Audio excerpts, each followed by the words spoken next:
This episode of Literary Treks is brought to you by Audible.com, offering more than 180,000 titles for smartphone, tablet, and desktop.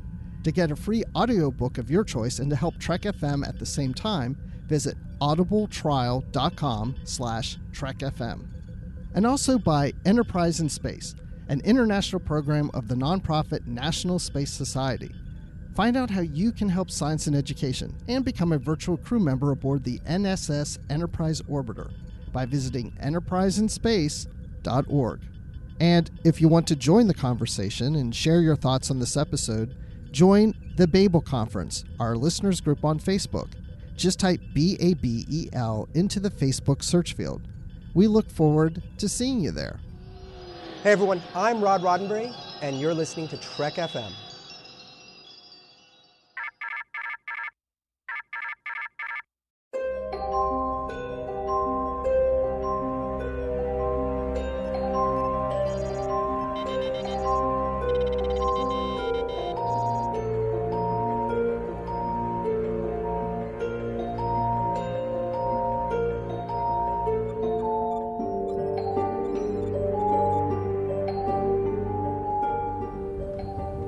Are you taking all these books?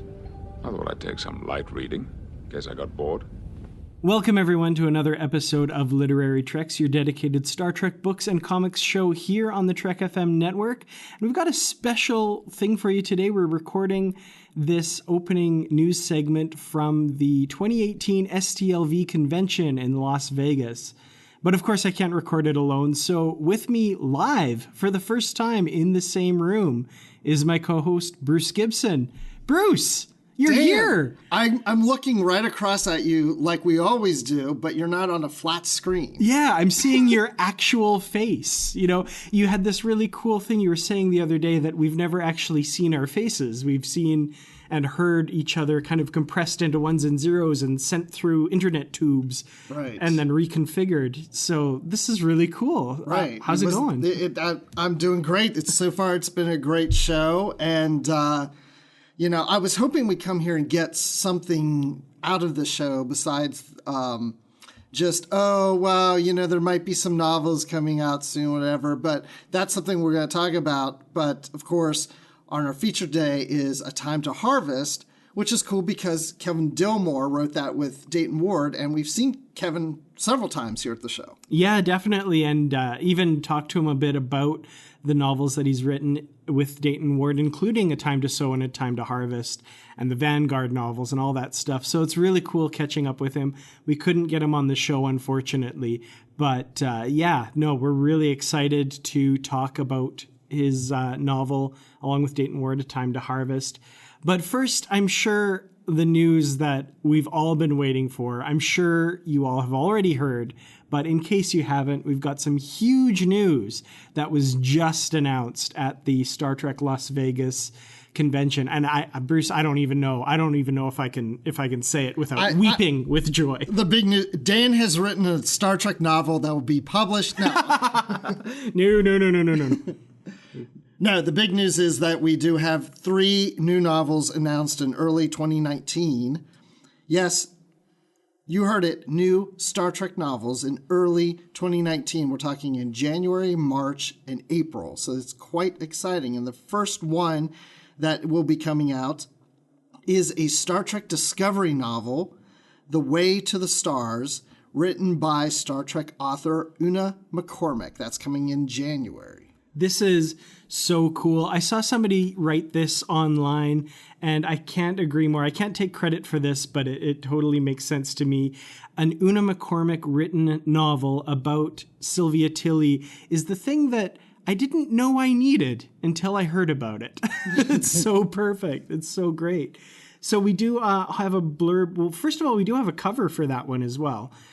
So we should probably rate that a little bit. It's very similar to the covers we've seen for the previous Discovery books. We've got kind of Starfield and Nebula in the background and a promo shot of Cadet Tilly on the cover. So, the thing that sells this for me is Star Trek Discovery on the cover, Una McCormack's name on the cover, and the fact that it's about Tilly. I'm giving this one my stamp of approval. Yeah, I give it my stamp of approval. It is consistent with the others. It has a nice blue, purplish background to it, with Tilly standing there in the middle in her uniform, with her hair pulled back and looking all serious and ready for command. Exactly. She's going to be a captain someday. Yes. And not just in the Mirror Universe, I hope. Well, we do have a blurb for that one as well. Despite being an inexperienced Starfleet cadet, Sylvia Tilly became essential to the USS Discovery finding its way back home from the Mirror Universe. But how did she find that courage? From where did she get that steel? Who nurtured that spark of brilliance? The Way to the Stars recounts for fans everywhere the untold story of Tilly's past. It's not easy being 16, especially when everyone expects great things from Tilly. It's even harder when her mother and father are Federation luminaries, not to mention pressing her to attend one of the best schools that the Federation has to offer. Tilly wants to achieve great things, even though she hasn't quite worked out how to do that or what it is she wants to do. But this year, everything will change for Tilly as she is about to embark upon the adventure of a lifetime, an adventure that will take her ever closer to the stars. Yes. Oh, I'm so excited. Yeah. Well, you know, it's been mentioned several times here at STLV that Tilly is a very popular character on Discovery. So I have a feeling that, number one, this book will sell well because of the character. Number two, because of Una McCormick. Absolutely. Absolutely. Yeah, two huge points in its favor. Mary Wiseman, of course, is a guest here at STLV. So, you know, next year, the book will be out in time for the convention. Maybe some of you can go get it signed by Mary Wiseman if she returns next year, which I really hope she does, because she's so cool. Yeah. And, you know, I was wondering, since the book's coming out in January, we don't have a date for the second season of Discovery yet, but we know it's early 2019. And I'm willing to bet the book will come out right before the series premieres for the second season. So it's going to be nice to have that kind of filling in the gaps until we get the series launched for season 2. Right. Well, speaking of gaps, there is a small gap, it looks like, between this book and the next, which will not be coming out in February, but in March. And that's when we'll be getting the TOS novel, The Antares Maelstrom by Greg Cox. And of course, if that name sounds familiar, you'll know the Antares Maelstrom is one of the things that Khan lists off that he'll chase Kirk around to get to him. So I'll chase him round the moons of Nibia and round perdition's flames and round the Antares Maelstrom before I give him up. So that sounds pretty cool. I like that. We do have a blurb for that one as well, though. Well, I saw about a guy walking around cosplay as Khan from the Wrath of Khan, and it looks just like him. That's scary. amazing. Yeah, and I saw him eating a hamburger, which was kind of weird, too. Huh. Because I never pictured Khan eating a hamburger. Yeah, I didn't picture Khan as the burger type. No. I think, yeah, I don't know. It's not like he went through a drive-thru. It was like in the casino, but anyway. I think Khan's more of a Cobb salad kind of guy. I could be wrong about that. Could be. Well, yeah, so we've got the blurb. Bruce, did you want to read the blurb? Oh, I love it when you do the blurbs. Because you love doing them. I know you do. I kind of do. Okay. So we've got Baldur 3 is an obscure planet just beyond the outer fringes of Federation space, until a group of struggling colonists discover vast quantities of the energy source Pergeum beneath the planet's surface. An old-fashioned gold rush is now underway, a chaotic situation as neighboring planets and space stations are vastly ill-equipped to deal with the flood of vessels and aliens competing to get to the planet in time to stake their claims.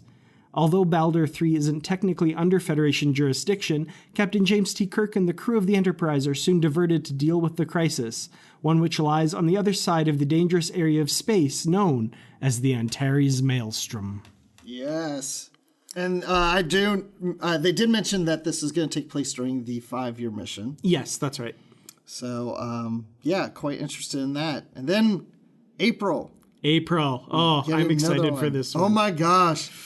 The Next Generation. Yes. Available Light is the title of the Next Generation novel coming out in April, and that will be written by Dayton Ward. Is this a book about smoking? Like, you know, somebody says, hey, do you have a light available? Oh, yeah, that could be. Well, it is about behavior that some would consider immoral, I suppose, because this purportedly follows up on the Section 31 novel Control, the kind of controversial novel that seems to have split a bit of the readership, pro and con against it. But you can't deny that that novel had a lot of ripple effects through the post-Nemesis continuity, and this novel will be following up on that, as well as connecting back to the A Time To series. I'm assuming some of the actions that Picard takes in that series. So, plug for the show. Really glad we're covering that series right now. Yes, absolutely. And if I had to choose a novel that I want a sequel to, it's Control. Yes, absolutely. We've seen Hearts and Minds by Dayton Ward had, at the very end of that novel, there were some aspects of Control that were followed up on, or at least kind of we get hints that there's going to be fallout from it. So it looks like we're finally getting that payoff with this one. So I've got the blurb here as well. As fallout from the exposure of the Control AI security program and the unchecked crimes of Section 31 spans the entire Alpha Quadrant and ultimately reaches the halls of Starfleet Command, the Admiralty must decide what the consequences will be for their own, including Captain Jean-Luc Picard, who helped bring down a Federation president and violated the principles of his oath. Meanwhile, deep in the unexplored section of space known as the Odyssean Pass, Picard and the Enterprise crew must put aside personal feelings on the matter and distant political concerns as they investigate the mystery, a centuries-old massive spacecraft adrift in the void and under attack from marauders looking to claim the ship for themselves and armed with weapons that are evenly matched with Starfleet's finest. Wow, that is a long sentence. Maybe it's going to be a long book, too. I have a feeling. Could be, absolutely. Well, I think obviously the biggest news here is the drought is over. We're getting new Star Trek novels announced by, the old standby of writers and continuing with the post-Nemesis continuity, which I think is huge. And I know a lot of people were worried about, so... Yeah, Ed Schlesinger was there. He's the editor at Simon Schuster for the Star Trek line. And he mentioned at the panel, which was the Star Trek authors and their books panel, these 3 books.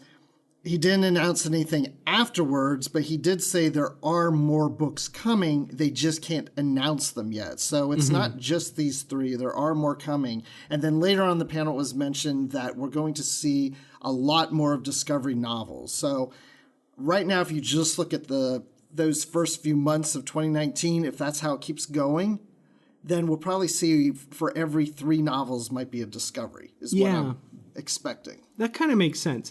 I kind of want to ask you, Bruce, what are you hoping for most in the next few announcements? What novel do you want to see? Oh my gosh. Well, Voyager. Yes, To Lose the Earth by Kirsten Beyer.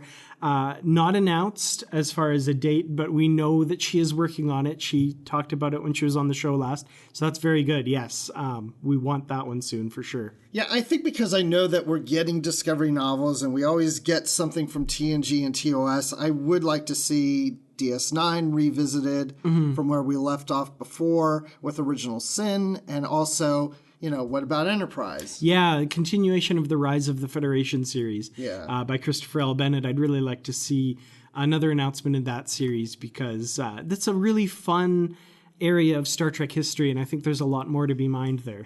But I'll tell you, on my wish list, if anything, I would love to see a new novel series that's original on its own, like Vanguard, for example. And especially if it took place like as a sidebar to Discovery. That runs parallel with it. Absolutely. That would be really cool to me. That would be really neat.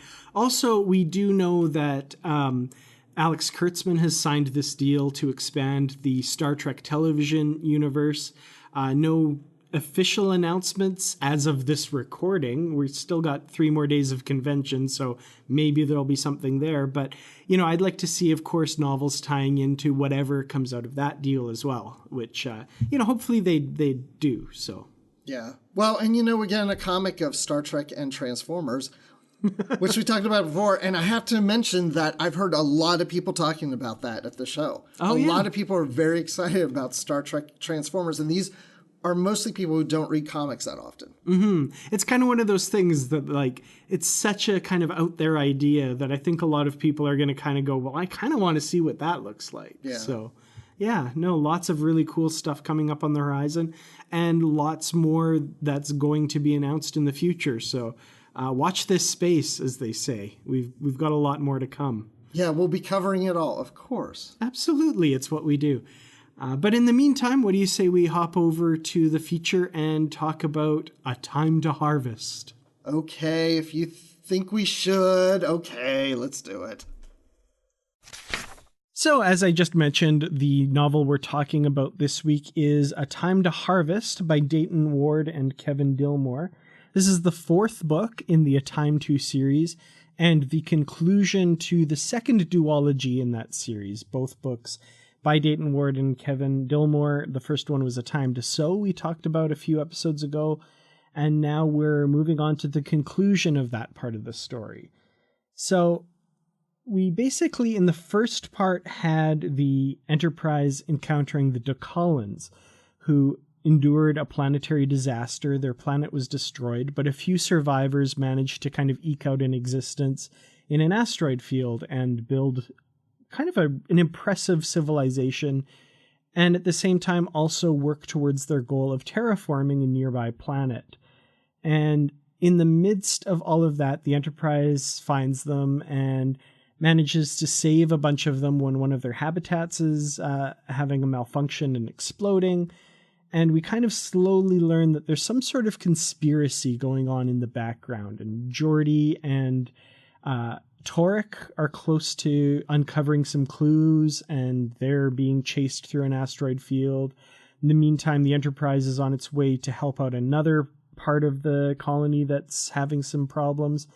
And there's an undercover operative aboard the Enterprise who has already made one attempt on Data's life and is in a position to do even more damage.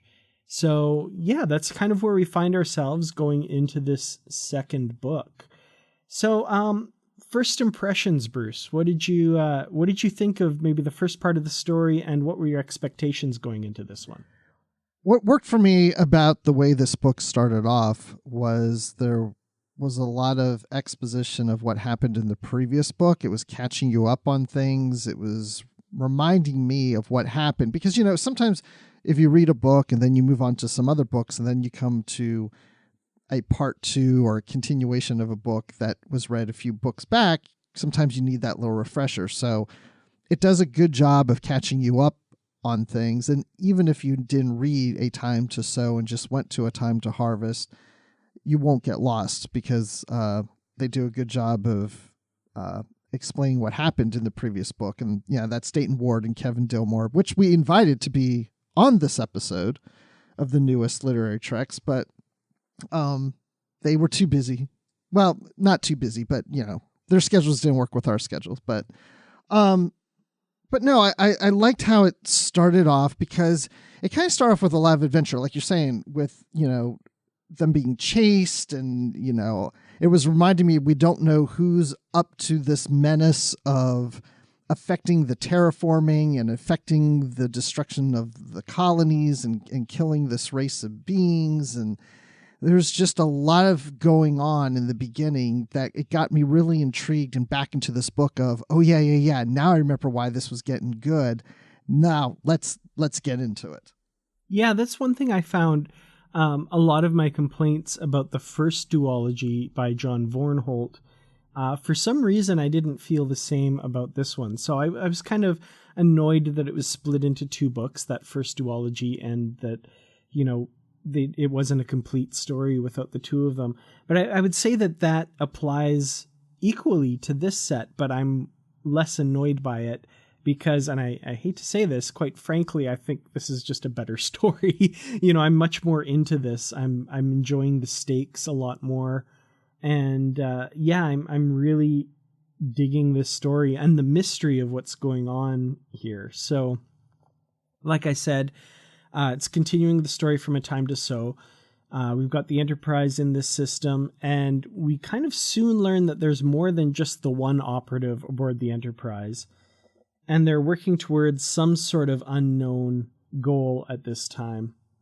And also, it's pretty clear by events towards the end of the last book and at the beginning of this book that the leadership of the Dokallan people on the council, seem to have been replaced or subverted.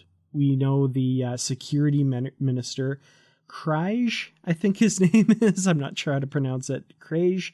But he or no, that's the science minister, I'm sorry, was murdered by the security minister Nidan in the last book, and then is alive and well in this book, very obviously having been replaced by someone else. So, like at this point, what did you think was going on with these people? Who did you think was behind this? I'm curious. I'm kind of embarrassed to say. Well, I don't know if I should be embarrassed. I knew, of course, it wasn't the founders or from, I didn't think it was really changelings. I don't know what it was at this point in the book, but the fact that they were using different technologies from different worlds, Klingon disruptors and Federation weapons and things like that, I was like, what? It's obviously something, a species or a beings from a planet that we've been introduced to before that knows about the Federation, the Klingons and the Romulans and such. And for some reason, I was thinking maybe it was the Breen, because I thought at this point in the novels, we hadn't actually seen any of the Breen outside of their uniforms, outside of their helmets. Of course, in later novels, they dive deeper into the Breen and explain what they look like. And I don't want to spoil too much if you haven't gone there about the Breen in the future novels, but, they were kind of mysterious and unknown at this point when this book was written. So I thought maybe they were going with the Breen with this. That's an interesting thought. I hadn't thought of that. I wasn't really sure. I had some weird, crazy theories during the last book. I thought maybe Section 31, maybe the Vulcans from the 22nd century for some reason. I thought that too, yes, because the way the first book, Time So, started off in the Archer period of time. Right. Yeah, pretty quickly I think I shook those off. And it was like, no, well, it can't be that. That doesn't make a lot of sense once you see, like you said, the tactics they're using and their attitudes and the weapons they're using and that sort of thing.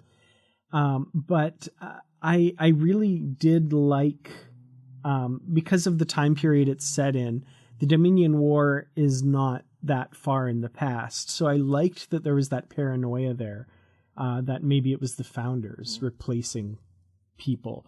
Because if you think about it, that's a crisis that was very recently lived through by this crew and other people in Starfleet, that would be really fresh on their minds. So I never thought that was the way it was going, but I like that was a suspicion of the characters. I thought that fit really well in the time period it was set in. Yeah, I do too. And I also like the fact that when they themselves figured out ways that, they could rule that out, they said, well, there's been other changelings that we've met that weren't necessarily founders, that operate a little differently. Maybe it could be them. And I thought about, like we saw a changeling, for example, in Star Trek VI, The Undiscovered Country. So yeah, I like the idea that they were exploring all those different avenues, but without, we're not going to get into spoilers as to, we're already telling you what they're not. We're not telling you what they are, but I kept wondering why in the first book did we even explore that time during the early part of Starfleet prior to the Federation, that period of Archer's timeline with the Vulcan ship. How does that connect to the story in any way? Like, I don't know what it really brings. There was nothing that really tied into this period of time in the 24th century into that. Unless it was just, hey, look, Archer's time. Yeah, my suspicion is, like, it kind of showcases the period of time we're looking at, like how long this has been happening for these people. But B, also, I think there very much is a huge aspect of, hey, look, it's Archer in his time, because, the time that this was published in, and I'm just going to get the exact year here, 2004, I think it was probably a time where it was kind of cool that the authors were like, hey, like, let's explore a little bit of this time period. Let's bring it in. You mean they could have called this a time to be cool? I think so. But yeah, let's connect these two time periods and kind of bring that time period in, because there's a bunch of if you think about it at the time, there's a bunch of new stuff in the Star Trek universe to play with. Okay, and I get that, but that storyline does not involve Archer ship, NX-01. It was a Vulcan ship during that time period. Mm-hmm. So it's like, why involve the Vulcans? The Vulcans really had nothing to do with this story. I'm just trying to connect the dots of why that was significant. Mm-hmm. Yeah, I think this is just a guess on my part. It's just because of the politics of what's going on at that time and just wanting to make reference to it, maybe. I also notice in this one that they I think it was actually in A Time to Sew, they make a very clear description of the phase pistol that one of the guys is using as being a 22nd century Enterprise era phase pistol. So, I mean, I totally could be wrong, but it just really feels like there's a bunch of new toys that they want to play with and just kind of pepper references to. For example, the Denobulan Dr. Trop that we get in these two books, I think I believe was an invention first in these two books. Before, I don't think we've seen him before. Yeah, I could be wrong. You know, I'm thinking the era that I'm talking about, since it was a Vulcan ship, it would explain why they didn't pursue the distress signal. Because if it was Archer's ship, he's like, we need to go. And they say, no, it's those Vulcans. They're trying to hold us back again, which we've heard a million times, So maybe it's just for that reason. I don't know. Anyway, it was just something I was wondering. No, it's a good question. It's and I mean, I could be totally wrong. Maybe there's some deep significance that I'm missing. Yeah, and the only reason I was thinking about it is because as I'm trying to figure out who's doing all this, I kept thinking there must be a connection to that earlier story during Archer's time, and I just never saw that. Yeah, I don't know. There could definitely be. One thing that I found interesting in this novel too is what Data's going through. So he's recovering from this attack that's happened to him, and he's slowly repairing himself. For part of this novel, for example, he's wandering around the ship on a gravity sled, basically, because he can't work his fine motor skills, with the exception of slightly turning his head and speaking and that sort of thing. And he also comes up with this idea to help move along the terraforming of the planet Ijuuka. Now, the Dokallans have refused Picard's offer of Federation help in this terraforming because they see it as a memorial to what they went through, and they want to complete the work themselves. And, as this kind of grand project that they as a civilization will have accomplished themselves kind of thing. But basically Data comes up with this plan to speed their efforts along by introducing another element into the biosphere of Ijuuka. Now, we know... I think I'm not giving anything away when I say we know something's probably going to go wrong with this, because the science minister who we saw killed in the previous book is basically like, that's a great idea. I will help. Now, my question is, why on earth would you go ahead with this plan so quickly there's so many, I'm going to say, hinky things going on here? They know that there's someone, Data's malfunction has not been explained. Troy is sensing some weird vibes from certain people that they haven't explained yet. And we have this operation that involves them firing torpedoes at this planet to spread a compound through the atmosphere. Why would you not take 2 or 3 years and research this and make sure it's good to go and, learn more about this culture and that kind of thing before you just went ahead and because it would take too many books to fill in that several year period. The books would be called A Time to Get This Story Over With. I mean, real world, yes, obvious. Yes, no, I know what you're saying, but it seemed abrupt in a way to me because, the Dokallans are saying, look, it's like you said, we're not looking for help. We know you can help us. We want to do this on our own. I mean, it reminds me of, things in my own life where, I'm working on a project here at home and like my wife comes over and she goes, oh, wait, I can help you. No. Just let me do this by myself. I want to do this. Like, I know you can help me. I know it could go faster. I just want to do it.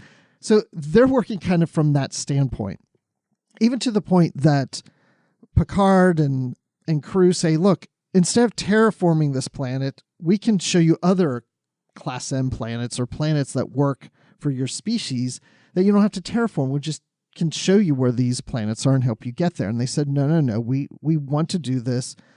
We want to do it on our own. And it's to honor our race and those who came before us and such. So I get that philosophy, that interest that they want to do it on their own. But then when Data walks in and says, I can help you do it faster, they say, okay, yeah, sure, let's do that. And I was like, wait, what? I thought they would be a little more skeptical and just a little more like hesitant to get into all that. But like you said, some of them aren't really Dokallans. And it was revealed later in the book that they actually were considering other planets or doing things differently, but that's not their culture. And so they're kind of holding back. But as the leadership group has talking amongst themselves, they were discussing different avenues. I think they were just hesitant to approach that and announce it to the public because they knew they would get resistance on it. So when somebody comes in and says, keep doing what you're doing, I'll just give you a little gas that you can push the pedal down and move it a little faster. And then some of the council aren't really Dokallans say, yes, that's a good idea. I think that would be accepted. We could do that. And I think that's how it easily came about. And you're right. Why didn't they take a little more time to research and whatever? And I don't know. Maybe they were getting a little antsy, especially the first minister. I mean, he's getting old. He doesn't have a whole lot of time left. That's true. And I mean, when you figure all of that in and the fact that Kraj, the science minister, is probably really renowned for being really strict with her scientific acumen and stuff, and it's not actually her.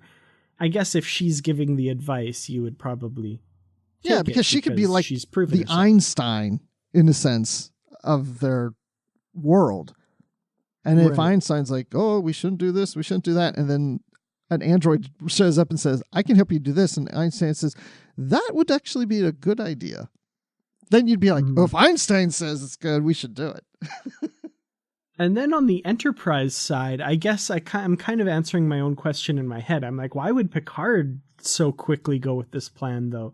But I think part of it, and maybe it just wasn't communicated as well in the book as it should have been, I think Picard's probably very eager to prove themselves to the Dokallans and win their trust and say, look at what we can do for you. Look at what, we can bring to you and what the Federation brings to you. Instead, I mean, like I said, I don't think we're spoiling anything here. This doesn't go well. Well, and I'm glad you brought up Picard because I think I had more of an issue with Picard in this situation because Data had been deactivated. And like you said, he's trying to get back up to speed, trying to still put himself together. I mean, he can't even walk yet. He's still not fully functioning. And he comes into a room and says, I figured something out. I would be a little hesitant to say, well, we need to double check what Data's put together because he's not fully functional right now. And so he may have missed something or he may misdiagnose this solution. But they did. They're like, that sounds good. Let's do it. Yeah, and I think it's really telling. We do kind of get a peek into Picard's head. And he does, like, right before the torpedoes are fired, he's kind of like, are we rushing into, like, is Data? No, I think he's good. We're good. We're good. You got to listen to those feelings when you have them, people. If you've got a little voice in the back of your head saying something's not right, you got to listen to it. Because, and I think probably now is a good time to say we're going to get into spoilers here. Yes, I think we're going to have to. Yeah, I think so.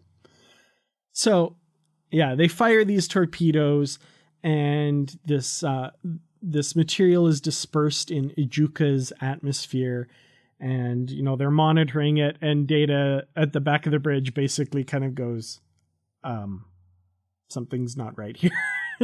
Because the sensor readings they're getting back are showing that the planet is changing, like, the composition of the atmosphere and all of that stuff in a way that's not going to help the Dokallans. It's not going to be suitable for what they need to survive.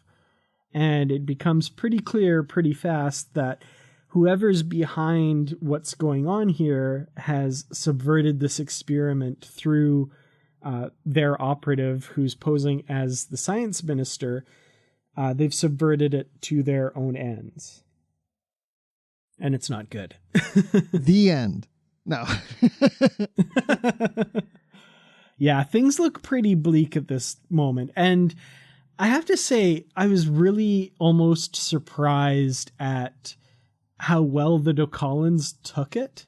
Like, the fact that the ship shows up, and inside of what I'm assuming is probably a couple of weeks at the most, they're like, yes, there's lots of civilizations other than you. We're from a federation. We want to help you, but you don't really want a lot of help, but we'll give you a little bit of help. And here, we've ruined your planet.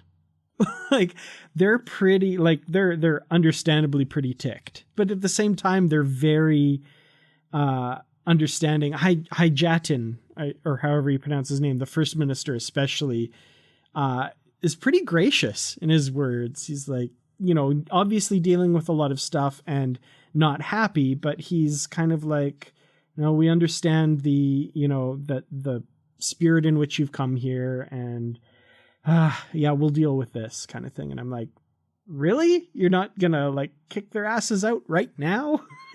I was a bit surprised by his reaction, but as you were saying about how the Dokallans, you thought they'd be more upset. If I remember correctly, I don't think most of the Dokallans even knew this took place. It was just more of the council. And then when it was revealed that it wasn't working, it was more to the first minister, and he was more gracious. But I also wondered, there was others there that may have totally disagreed with him and really ticked off. Mm-hmm. I mean, I was just trying to think, that it's not a situation most would be happy with, but for some reason he was more forgiving about it. And I think also because they have come to a point where they've already accepted that this is going to take generations to accomplish. And okay, took a chance to speed it up, didn't work, may make it last longer, but we're already of the mindset this is going to take forever anyway. So thanks, but it didn't work. Go home, leave us alone. We're just going to keep going. Yeah, my impression reading that was that they thought that it was irreversible at this point, though, too. I don't know. I could have been wrong about that, but I thought basically they were saying, like, it's possible this will never work now. But I don't remember. I just remember there was a talk that it was going to make this take longer. Oh, okay. Yeah, I mean, that makes more sense then. But yeah, like maybe it was, that they'll figure out a way to clean it up. It's just going to delay things. I don't know. I'd have to go back and read it. Let's go do that right now. Basically, all of this is going on. Now they know for sure that some force is operating to subvert what's going on. And LaForge and Torek have meanwhile been rescued after having been captured for a while. And they've learned a bit more. And they come back and make the report and talk about how, the formulas for the terraforming have been subtly altered and this sort of thing. And it turns out that the people behind this are a group that we've seen before. And they are the Satarrans. Satarrans. Not the Sontarans. Those are from Doctor Who. Oh, those potato head guys. Yeah, not those guys. These were the guys, if you remember, from the Season 5 TNG episode Conundrum, and they used that memory wiping beam on the Enterprise crew. And then were going to use the Enterprise to destroy their enemy, the Lysians. And the first officer of the Enterprise was apparently Commander Kieran McDuff, who turned out to be a Satarran operative who was undercover, apparently wearing one of these nifty camouflage suits that we get to see in action in this I want novel. one of those suits. That's pretty cool. That would be kind of cool. I'm kind of worried though, Bruce. Now, what would you use it for? I would go to conventions as you, Dan, and people would Oh, you know what? Actually, you. that would just be really easy cosplay. I kind of like it. I show up as you, and people are like, "Oh, Dan, is Bruce around? Yeah, let me go find him." And then I show up as myself. "Oh, we just saw Dan. Yeah, let me go get him." And they never see us together. Also, like, and this is just the total geek in me thinking, not only could you go in like a perfect Starfleet uniform, you could go as Patrick Stewart dressed in a perfect Starfleet uniform. You would be mobbed by people the entire time. I would go as Patrick Stewart in his Ryza outfit Oh, there you go. and hang out by There the you pool go. all day. I just want to sit here with my book in Would peace. you rub some sunscreen on my head, please? And just stick a Horgon on the table next to you. Where's my goldfish? Now I really want one too. Okay. So yeah, they've got these camouflage suits that basically allow them to assume any form.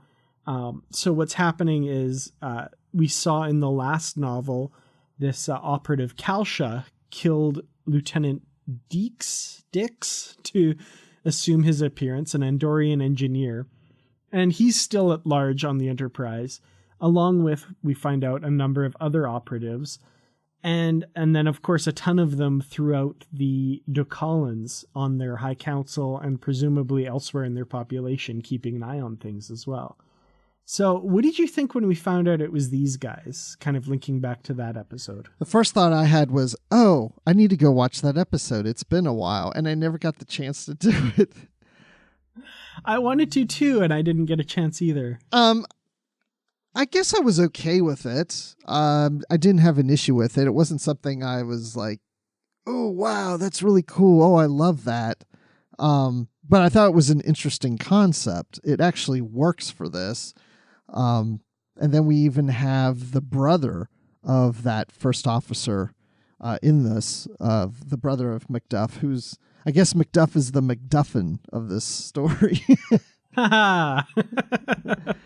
Very nice. But no, I liked it because I liked the idea of the suit that we were just talking about and how it works with that episode. And so, yeah, it was a nice tie-in. It wasn't as obvious as something like, oh, it's the Vulcans, oh, it's the Breen or the Founders. It's something that we probably wouldn't have thought of. I mean, you didn't guess it was them, did you? No, I hadn't. I did actually. I had briefly flipped through the book. I was a you little did ways tell into me it. about I was that. about. I know. I was annoyed with myself. I was about a quarter of the way in, and I just kind of flipped through the book, just not really looking, but I just kind of like flittered the pages for whatever reason, and my eye caught the word Satarran, and I was like, "Oh no! I bet you that's them." But I tried to not let it affect me. But yeah, I spoiled myself a little bit, annoyingly. Oh, wow. Well, I'm glad you didn't tell me. Yeah, no, I didn't want to. I also didn't want to, because Justin had asked me if I found out who it was yet, and I didn't want to say because I didn't want to confirm it to myself. Maybe that was just a random reference. But anyway, yeah. So those guys, basically, we learn a little bit of backstory. So their war with the Lysians raged on after that episode. And basically, the Satarrans eventually were defeated by the Lysians with their world in ruins. And they apparently have very exacting biological requirements for, atmosphere and where they have to live. And they had a really hard time finding other places to live. But they discovered that with just a few modifications, Ijuuka would serve their purposes. And they kind of leached off of what the Dokallans were doing to terraform it, altering it just subtly enough to be able to be used by them. So yeah, it's an interesting story. I like their motivation. I like that they're not just kind of evil, although they're being pretty horrible. They're basically stealing an entire world from these people who have been working for potentially generations to transform this world. So it's a pretty, I'm going to say, dick move. Wow, I've never heard you say that before. I kind of wanted Picard to say it. I'm like, wow, that's a dick move. You could say that if you had one of those suits to look like him. Hey, yeah. Put that in the column for another reason why I want one. Yeah, these guys, really are a bunch of jerks, which isn't unusual in Star Trek stories. You have to have the villain in there. It's surprising that this is the only planet they could find that would work for them. Mm-hmm. And the fact that, I guess it makes sense what they're trying to do. They're using these people to go ahead and start the terraforming for them, and then try to rid of them at the same time. Not necessarily kill them, but hope that they'll leave and go somewhere else eventually once certain things are done to the point that the Dokallans feel like this isn't working, and then they go, but it works enough for these guys to then take it over. I don't know. The Satarrans, it's theirs now. But yeah, they're waiting a long time for this to happen. But, it was funny how they were afraid about the Enterprise showing up someday because of the history they have with them. And it just so happens it's the Enterprise that shows up. Yeah, there's definitely a bit of small universe syndrome in this. Like you said, it's the brother of the guy who is the operative on the Enterprise. Like, what are the odds of that? And, it's the Enterprise itself meddling in their affairs from their perspective again. So it's a little bit like, oh, okay, that's a pretty big coincidence.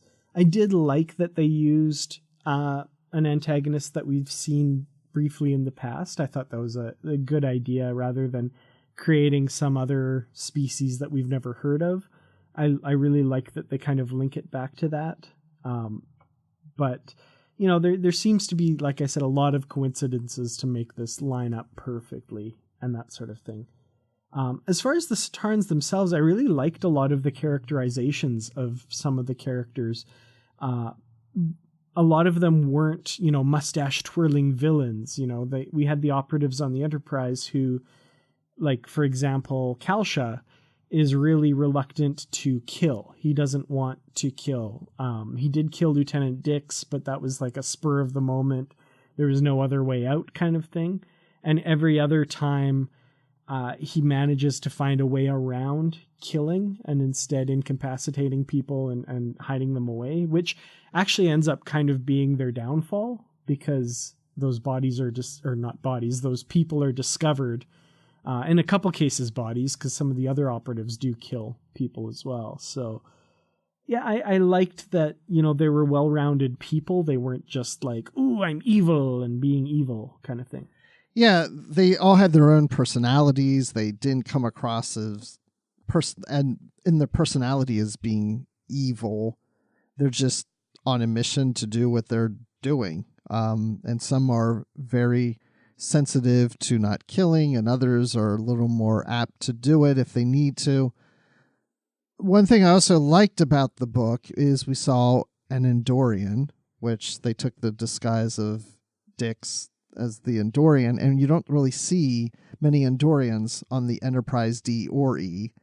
And I always want to see Andorians. I don't know why I have a thing for Andorians, but, I was like, ooh, an Andorian on the Enterprise, yay! So that was cool. And also seeing Christine Vale as the security officer.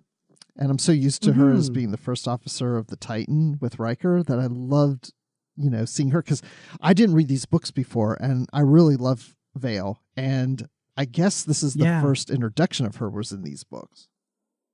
I think so, yeah. Did you catch the line towards the end of the book that has just become so prescient now where she's in command of the Enterprise or something and she's like, Picard's like, oh, we're returning on the shuttlecraft, and she's like, take your time, I kind of like this chair. And Riker's like, oh, I think she might be after your job, Captain. And Picard says, oh, yours, number one. And it's kind of cool because if you've been following the Titan series, and spoilers if you haven't, I'm sorry, but Riker was in command of the Titan and then got promoted to Admiral, and Christine Vale, who moved over with him to the Titan to be his first officer, is now the captain of the Titan. So she did end up taking his job, which is kind of cool. Yes, that scene, those lines stood out to me for the same reasons you said. And it's so funny because when the book came out, that probably didn't really mean anything to anybody at that point. But yeah, it was just like a fun little, we have an ambitious officer. Right. Cool. And now we're watching going, tee hee hee, yeah, she does become a captain someday. That's so cool. Yeah, I really liked that. I thought that was great. I love Christine Vale. I think she's a great character.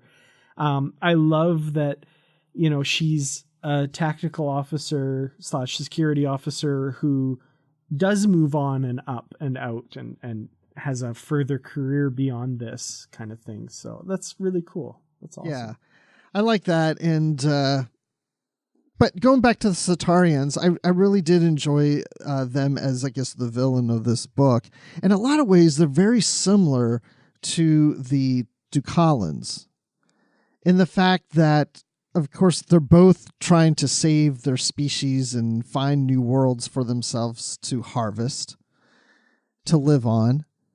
And at the same time, they're both not that evil, mustache twirling types of beings. I mean, they're very just much of trying to take care of their own.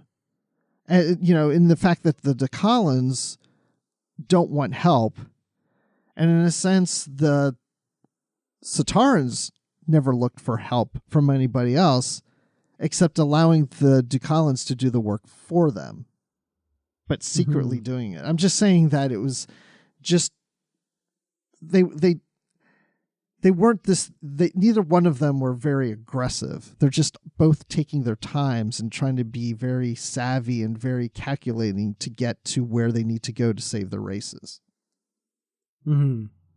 Yeah, that's very true. Although one I would say is being very parasitic about it almost, if that makes sense.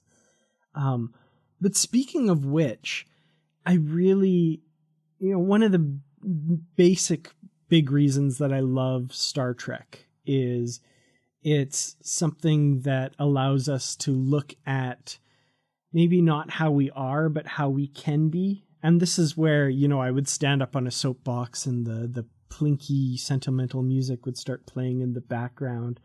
Star Trek shows us humanity at its best, right? We've moved beyond all our silly prejudices and war and famine and all that stuff. And, Picard and Riker and all of them are a more evolved human and more caring and that sort of thing.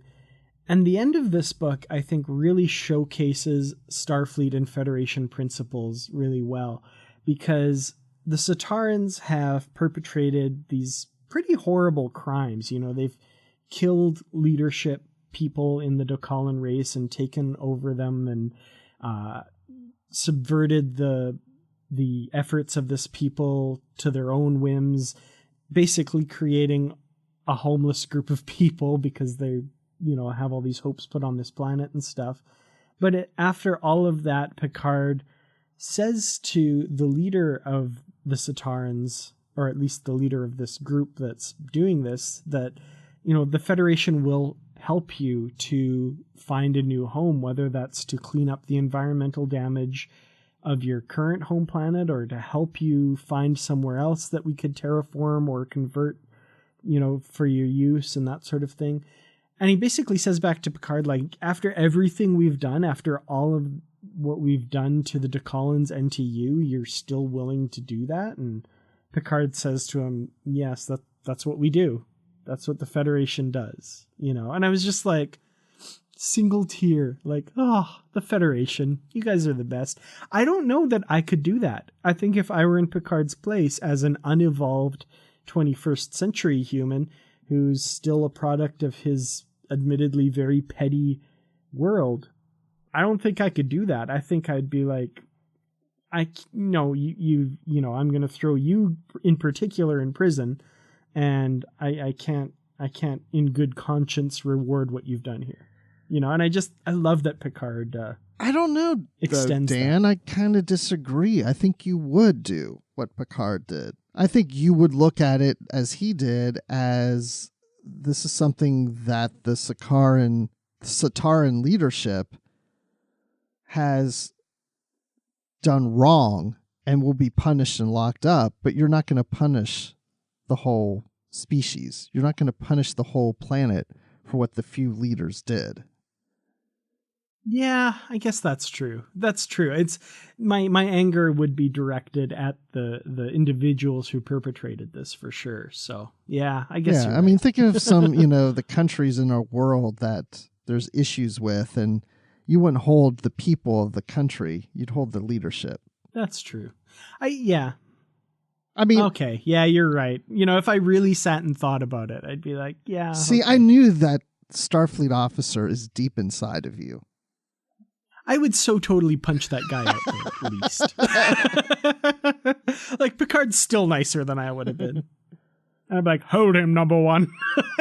I mean, I would say, now that you're mentioning it, I think I would have liked that part a little better if Picard was a little more pissed off. And just like, I shouldn't even try to help you. I shouldn't even do what I'm about to do. And believe me, I'm not doing it because I like you. Because I don't. I hate you. Yeah, but see, then he wouldn't be that wonderful 24th century evolved human. So I don't know. I like that. I like that. Sometimes I think it's a bit too tropey that Star Trek is, they're so evolved and perfect. But sometimes I just really like basking in that idea that people can be so selfless and so giving of themselves that just without a second thought be like, of course we're going to help your people. Like, we were never not going to. That's it, because that's the yin and the yang of this. I mean, you have the Dokallans that do not want help. They're not looking for help. But Starfleet is there to say, we're willing to help you. And they're saying, no, thanks, we're good. But then you have the Satarrans there, and they don't ask for help, though they need help.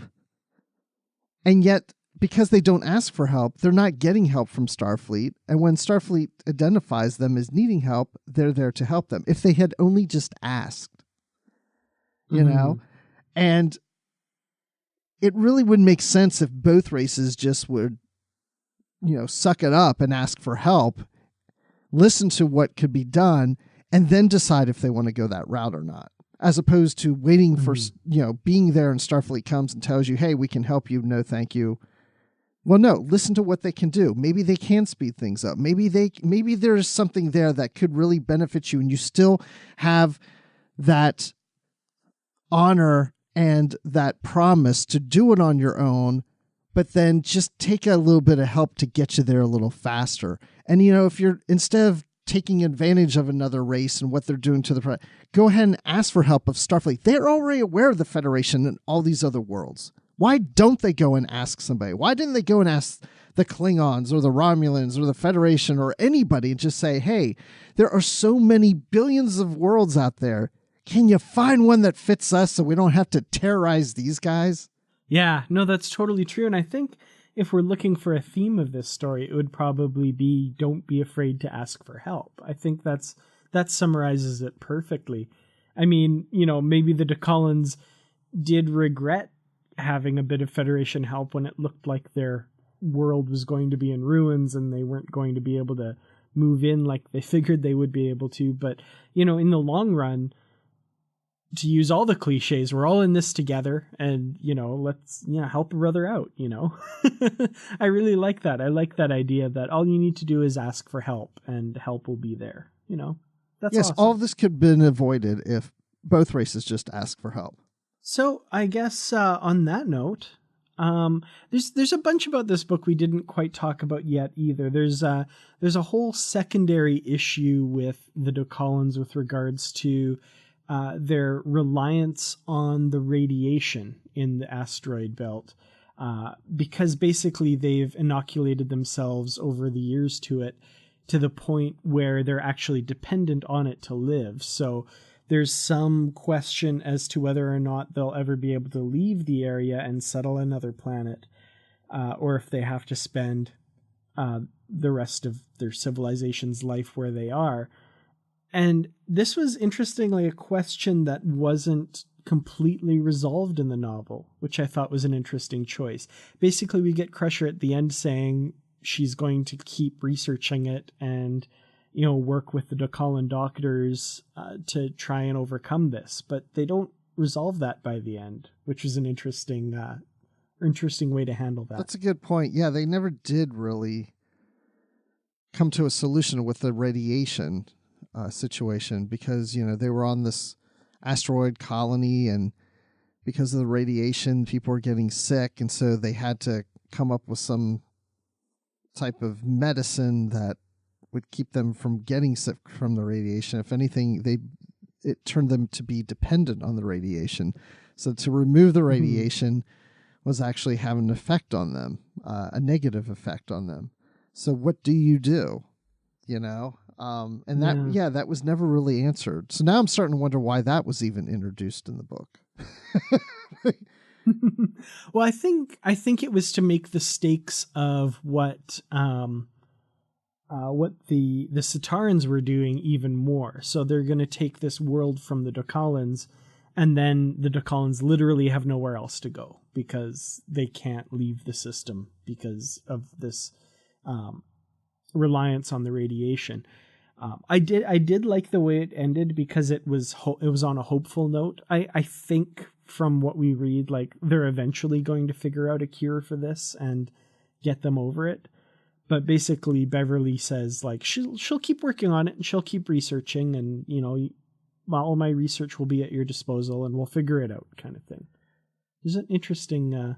I'm glad not everything was wrapped up in a nice, neat little bow, if that makes sense. And the Satarrans wanted this planet because there were no other planets that they could live on.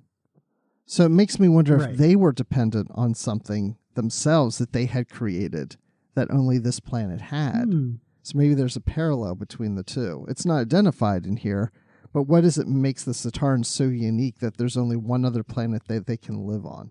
That was something that was kind of just glossed over, which was interesting. That they're wearing those suits on the Enterprise and stuff, but I don't think the suits were helping them breathe or anything like that. And they seem to be surviving just fine on the Enterprise. Like, what was the environmental need that they had that could only be fulfilled by this planet? That struck me as odd. And this is one book that I finished reading thinking, okay, I want a future book to come back to them. A lot of times I read the books and it's, like you said, the bow is tied on top, boop, done, This was one that I was just like, okay, it'd be interesting if sometime in the next couple decades after this, an older Enterprise crew or Voyager crew or Titan Titan actually would be the best. Titan returns back and finds them and sees what their current situation is. Yeah, especially with a lot of the ties to Titan, like Captain Vale could, if this was back in the day when the Star Trek novels had a little asterisk and a little thing at the bottom, Captain Vale could be on the bridge and say, I remember the last time I was in the Dokallan system. I was just a security officer on the Enterprise. A little asterisk, as seen in the Star Trek novels, a time to sow and a time to harvest. Exactly. That would be cool. But yeah, no, that would be really cool. I would love to know what's become of these guys and how Ijuuka's doing and how all of that's going. Or you can even turn it around to be a very negative experience, like, AKA Wrath of Khan type of situation, where Starfleet sends a starship to that planet and things are not going well. And they're wondering why the Federation hasn't checked up on them. They offered their help. Thought. And then they left and never came back to check on them. And then we could have monologuing by the new First Minister Majorol, saying to Picard, "From hell's heart, I stab at thee." That's not the first time you've done that, is it? No comment. So, Bruce, if you were to give your final thoughts and maybe a rating on A Time to Harvest, what would you say to that?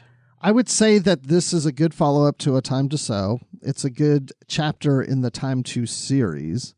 It does also reflect on the previous two books, the first two books. There was some of that worked in here with Picard dealing with things. And I love Picard and Beverly's relationship in this book, and how, you know, things are growing and they're getting closer. I mean, I'm not saying it was romantic in any way. It was just showing that they have, you know, a good friendship, and maybe there is something more there, which I think will come later. But, and of course, seeing Vale and Dorian here were really good for me.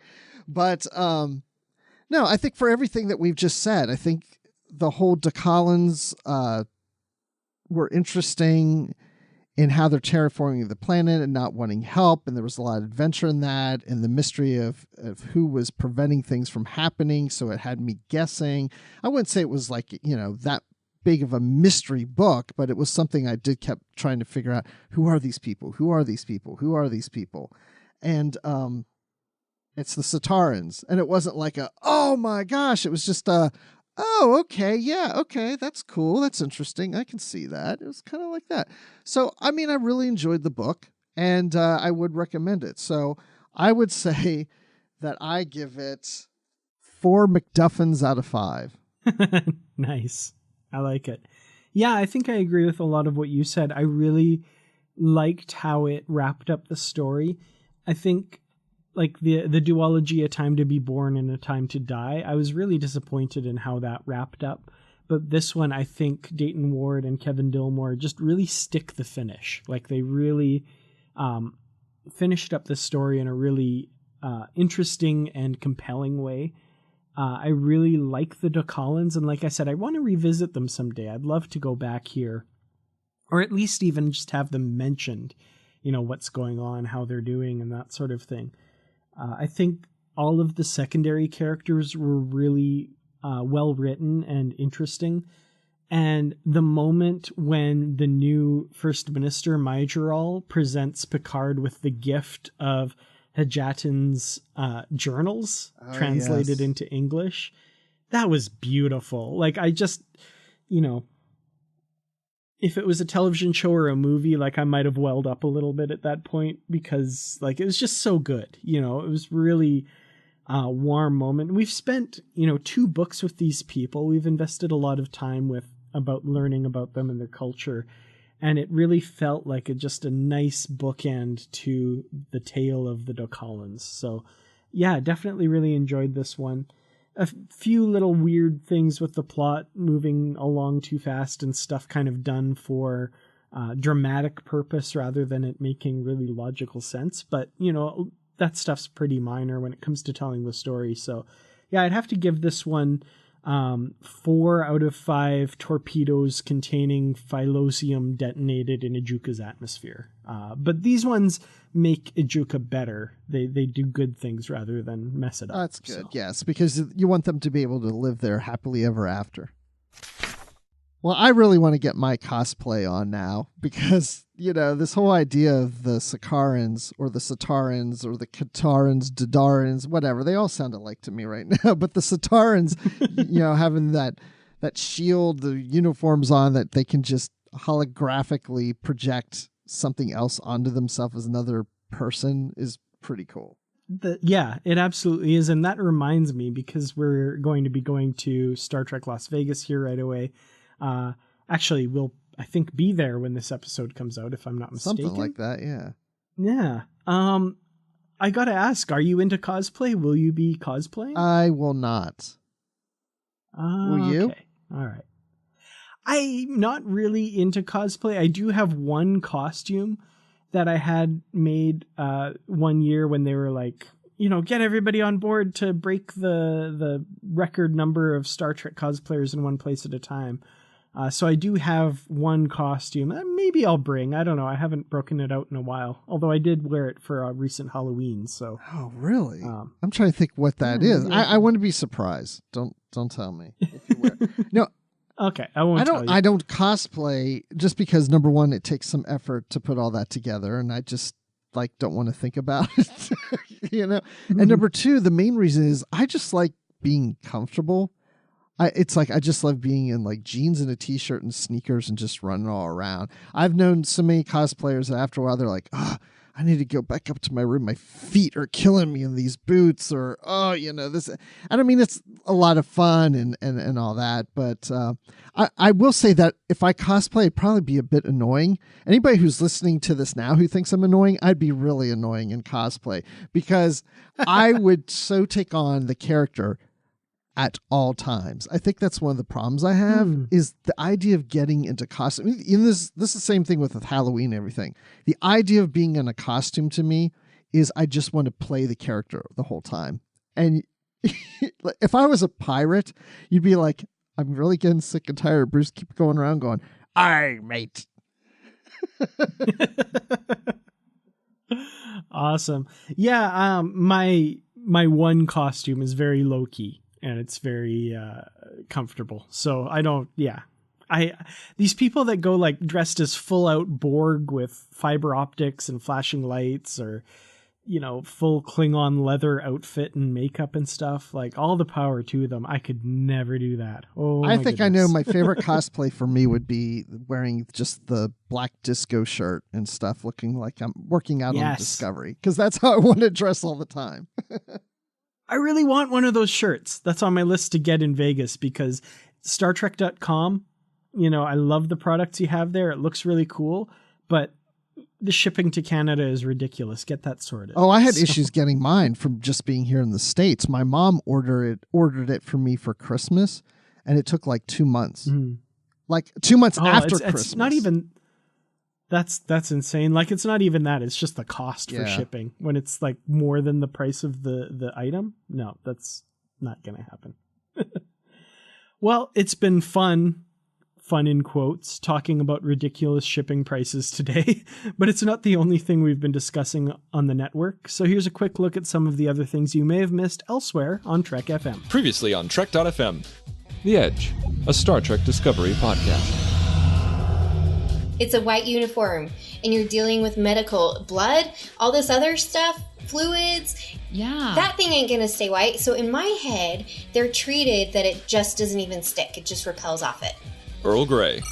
So Picard says he won't transfer anyone off the ship, but as a compromise, get ready for this. As a compromise, he will reassign Worf as Wesley's tutor. I love that. Yes. Put some discipline in that boy.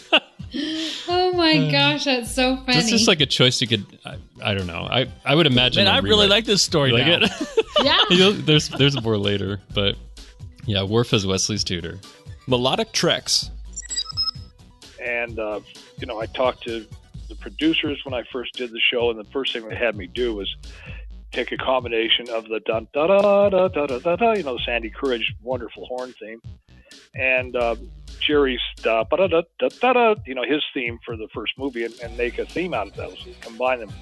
So I did it electronically, and they said, good enough. And I said, look, this is not my specialty. And they said, never mind, you got it. So 18 years later, that was it. The 602 Club.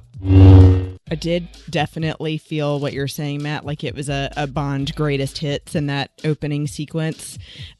You've got Russians again, or supposed to be in Russia. You've got, a group of terrorists all gathering together about, all these different weapons, and you're trying to ID people, and then, we of course bring back in M, and then she's having to argue now with the government and the military, and then I like that they kind of bring in Bond in a subtle way, calling him White Knight this time. That was cool, but yeah, I think otherwise it feels very familiar, but in a great way. I feel like Arnold dealing with the music, and then the actors as well taking good direction made a lot of intensity in that scene. So you don't feel like you're moving into the film slowly. They're coming at you full force, and then, Bond runs off with the plane. So I really liked it. And that's what else is happening on Trek.fm. So check out all of these shows and join the conversation about your favorite corner of the Star Trek universe and beyond. Where did you get this podcast? Well, you can find lots of other podcasts from Trek FM in the same place. Hey, you know what? If you are listening right now on an Apple device, be sure to hit the subscribe button in Apple Podcasts, because then you can listen to us like all the time. And it can be on your iPhone, your iPad, Apple TV, the desktop iTunes app. You get all those latest episodes, all the newest ones that are published when they come out. And please leave us a star rating and written review. We'd love to hear what you have to say. And if you're not an Apple user, don't worry. We got you covered. You can find our shows on Google Play Music, Stitcher, TuneIn, Spreaker, SoundCloud, Windows Phone, and most third-party apps. And you can stream and download the MP3 file from our website or grab the RSS link. Have you ever thought to yourself, man, I really wish there was a direct way that I could help bring these shows to the general population each week, but I just don't know how? Well, guess what? You can help us out by becoming a patron of the network on Patreon. Just visit patreon.com/trekfm. That's patreon.com/trekfm to get all of the details. Perks can include early access to episodes, exclusive content, producer credits, and more. And those are all available through our special patrons website, Patron Zone. It requires a great deal of money to produce, host, and distribute these shows each month. We really appreciate any support you can give us, and we hope you'll join the team. Again, you'll find all the details at patreon.com/trekfm. Okay, so you're still listening to us. That's a good sign. That must mean that you're like a really strong Star Trek fan and that you enjoy Trek FM shows like this one. So let's say that you want to get even more involved. Well, the best place to do that in the larger conversation is in the Babel Conference. It's our listeners group on Facebook. Just type Babel, B-A-B-E-L, into the search field on Facebook, and it should come right up to us. Now, listen, even if you're like, oh, I don't use Facebook, I don't have an account, create a Facebook account and just do Babel Conference. You don't have to be friends with anybody on Facebook. You don't have to share pictures and share what you ate yesterday on Facebook. Just play in the Babel Conference with us. You'll really love it. But you can also send us an email. If that's the direction you want to go in, that's fine. You can send us an email straight to us. Go to the website at trek.fm/contact. Choose to send to a show and select literary treks, and it will come right to us. You can also find us on the network on Twitter at TrekFM and on Facebook at facebook.com/TrekFM. You know, if you're thinking to yourself, Bruce and Dan, Twitter and Facebook, that all sounds all well and good, but there's no real way on there to see what's coming up on future shows and what books I should be reading. Well, you know, we should probably take care of that on those as well, but there's actually a specialized place where you can find all of that information out, and that's on Goodreads. We have a Goodreads group where we have bookshelves with all of the previously covered books, as well as a currently reading section, so you know what's coming up for the future shows. So you can follow along with us and make sure you're all caught up on reading like me, and then reading extra Star Trek novels because you're crazy. And of course, there are also great conversations happening about all the books and comics there as well. Just search for Literary Treks on Goodreads and click Join Group, and we'll let you right in. We'd also like to take a moment to thank Norman C. Lau, Ken Tripp, Greg Rosier, Brandon Shea Mutala, Justin Ozer, and Jeffrey Harlan for their support of the Trek FM network and for being associate producers for Literary Treks as well. Now, Bruce, when you're not helping out Data by making sure that his motor pathways are all reconnected properly, where can we find you? You can find me hanging out with Geordie LaForge because we share this in common. And you can find me on Twitter at Admiral_Rex. And you can find me talking about Star Wars on the Star Wars Report podcast, wherever podcasts are sold. I guess they're not sold. They're just streamed. So you can find us there. And of course, you can always find me in that fabulous The Babel Conference and in our Goodreads group. So Dan, when you're not cosplaying as Picard to throw everybody off so you can say all the lines you've ever wanted to say as Picard, where can people find you? Well, number one, you can find me... Oh, excuse me. Sorry. I forgot to turn that off. Well, you can find me on Twitter at Kertrats. That's Kertrats. And if you listened to this point, I want you to, if you have the time, tweet both me and Bruce at Kertrats and at Admiral_Rex. Tweet us with the hashtag #ToTheEnd. So you can tell us that you actually listened to the end of this episode. You can also find me on Facebook at facebook.com/KurtRatsProductions, youtube.com/KurtRatsProductions, where I make lots of Star Trek videos, probably lots of them coming out about the STLV 2018 that we're at right now. And you can find me, of course, in the Babel Conference as well. Well, thank you all so much for listening, and until next time, live long and read on. What do you call that, light reading? To each his own, number one.